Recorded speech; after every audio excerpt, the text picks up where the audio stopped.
Hey friends, if you wish to turn on Storage Sense in Windows 11, then please watch this video. I will guide you through the process. Now it's not very difficult. Here's what you have to do. Search for Storage Sense in the Windows search bar, and there will be an option which says turn on Storage Sense. So click on this and it will need a few seconds to load the page. You can use this switch to turn on Storage Sense, and it also gives you a lot more options. But let me return to this page for a second. It will need a while to check the cleanup recommendations and everything. So you can also clean up your system.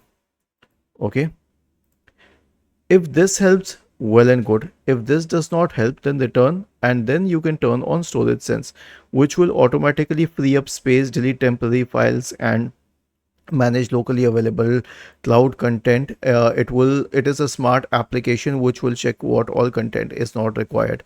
Or you can also set cleanup schedules here, like when Storage Sense has been enabled, it doesn't automatically clear everything. It will only clear it at a specific schedule. So you can check the schedule for recycle bin as 30 days. And when should the Storage Sense run? Only during low disk periods. This is the default one, but you can select it at every month or whatever you like. And then, do you wish to delete files in the downloads folder?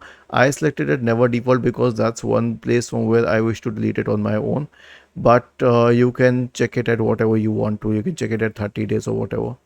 Was this helpful? If yes, then please subscribe to the channel.